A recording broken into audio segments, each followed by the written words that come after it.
الرحيم. ياسين والقرآن الحكيم إنك لمن المرسلين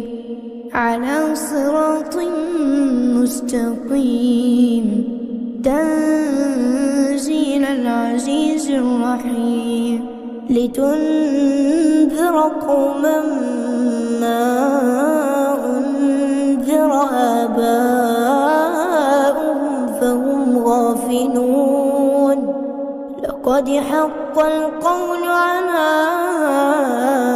أكثرهم فهم لا يؤمنون إنا جعلنا في